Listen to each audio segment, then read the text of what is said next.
Have you ever met someone who is usually gentle, kind, and suddenly becomes angry, rebellious, and unexpectedly ugly? Have you noticed a tendency that sometimes you engage in behaviors you can't understand, especially when it comes to emotional matters? You find it increasingly difficult to control your actions, and it's easier to become chaotic or irritable. That's when the dark side of your personality takes control of your behavior in your subconscious. If you are unfamiliar with the term dark side and these hidden aspects of your personality, you will always be controlled by the dark side, never truly understanding yourself. In the end, you'll struggle to find genuine happiness in life when you allow these uncontrollable behaviors to torment you, affecting your psyche and intimate relationships. Always remember that we all carry our inner demons. Sometimes we catch glimpses of them, sometimes we witness them causing chaos, but most of the time we ignore and bury their existence out of fear, guilt, or shame. However, exploring and embracing these inner demons is an essential part of our spiritual journey. As authors and psychotherapists like Steve Wolf have noted, beneath the social mask we wear every day, there is a hidden shadow side, an impulsive, wounded, sad, or isolated part that we often try to overlook. Acknowledging it can be a path to healing and living an authentic life. Shadow work is a practice that helps us become whole again. It operates on the premise that you must fully own 100% of your darkness, rather than avoiding or repressing it. Stoic philosophy reminds us that shadow work exercises should not be undertaken if you're struggling with low self-esteem. Exploring your dark side may make you feel much worse about yourself and potentially spiral into self-hatred. Before engaging in shadow work, I encourage you to practice self-love first. Shadow work should only be taken on by individuals with healthy self-worth, stability, and a friendly relationship with themselves. So, what exactly is the shadow? The shadow is the lost and forgotten part of a person. It's where all the secrets, suppressed emotions, primitive outbursts, and aspects deemed unacceptable, shameful, or sinful reside. This dark place lies within our unconscious mind, holding repressed and rejected emotions like anger, jealousy, hatred, greed, deceit, and selfishness. So where does the concept of the shadow self come from?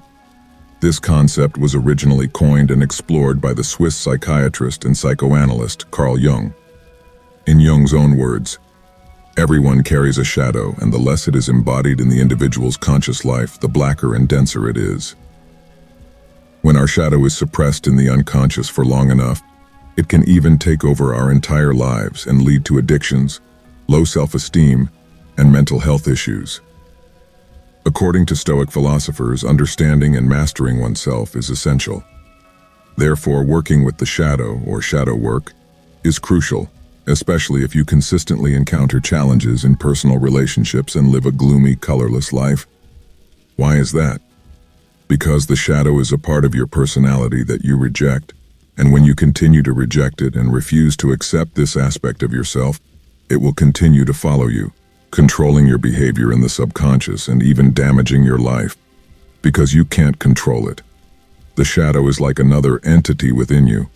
It has its own thoughts, actions, and it merely uses your body to carry out those actions. As Carl Jung once said, until you make the unconscious conscious, it will direct your life, and you will call it fate. When you neglect the shadow, you tend to engage in involuntary actions. For example, shouting, crying, or uncontrollably cursing others.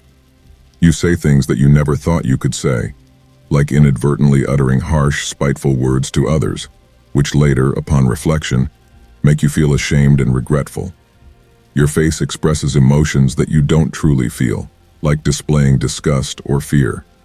In particular, neglecting the shadow has negative effects on close and intimate relationships, especially romantic ones.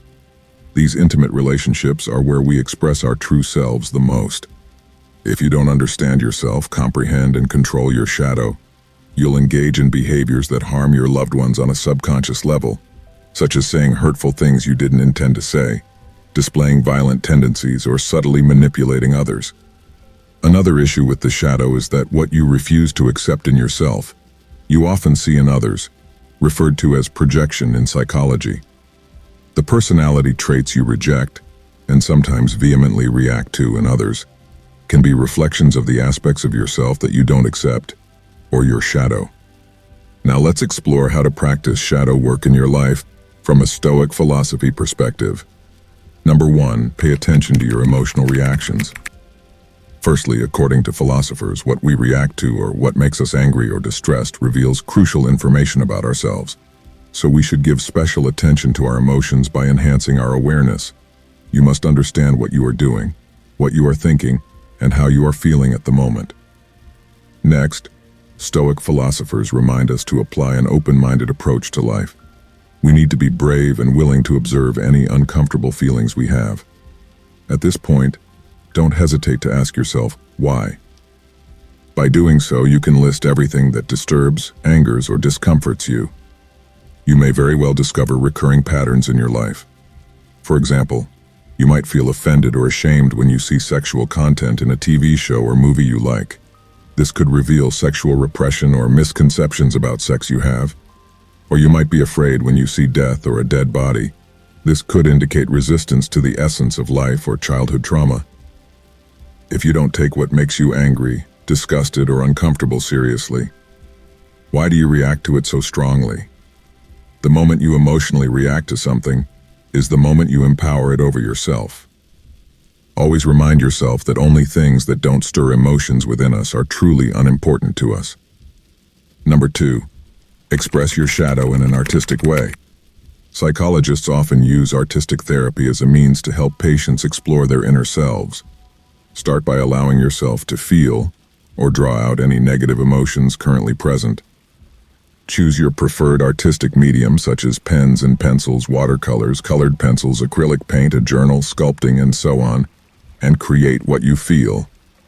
There's no need to plan what you'll write or draw. Just let your hand, pen, pencil, or brush roam freely. The more spontaneous, the better. Art can reveal many things about your hidden dark side. Psychologist Carl Jung, who coined the concept of the shadow self, even became famous for using mandalas in his therapy sessions. Number 3, have an inner conversation. Inner conversation, also known as inner dialogue, or as Carl Jung called it, active imagination, is an easy way to learn from your shadow. According to Stoic philosophy, to practice inner dialogue, we need to sit in a quiet place, close our eyes, and immerse ourselves in the present moment. Then think about a question you want to ask your shadow, and silently pose that question in your mind. Wait for a moment and see what answer you hear or see. Then, write down whatever response you receive to that question. You can even continue conversing with your shadow using this method. Just make sure you have an open mind. Stop immediately if you think this method is irrational, because having preconceptions can prevent you from getting the answers you should receive. In other words, don't try to control what's being said. Let it flow naturally, as you might be surprised by the responses you receive. Visualization is another useful way to engage in inner dialogue. I suggest you think of images like dark forests, caves, holes in the ground, or the vast ocean, as all these images represent the unconscious mind. Next, there's a piece of advice for you. Always ensure that you enter and exit the mental context you've just imagined in the same way. For example, if you imagine yourself walking down a path, make sure that when you finish the journey, you're exiting that path. Or if you imagine entering a door, ensure you exit that door before returning to your normal consciousness.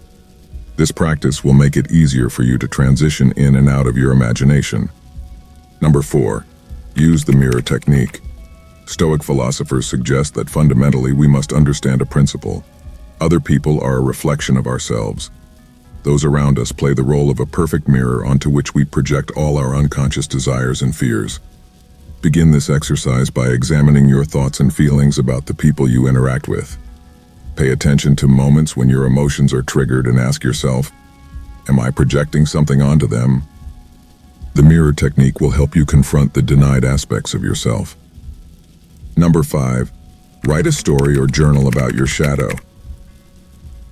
Journaling is always a method encouraged by Stoic philosophers for personal growth, and in today's video, as we explore our shadow, this method is also mentioned. Simply put, this method means that to understand the darker aspects of yourself, you should write a story in which you project your shadow onto characters. This is an excellent way to learn more about the darkness within you. If you don't like that, daily journaling can also illuminate the dark aspects within you. Going through negative thoughts and emotions can help you restore the necessary balance in life by accepting both the bright and dark emotions within yourself. Through today's video, we have explored our own shadow. If you find the content we shared helpful, don't forget to subscribe to our channel to continue accompanying us on the upcoming journeys. Thank you for watching our video and see you in the next ones.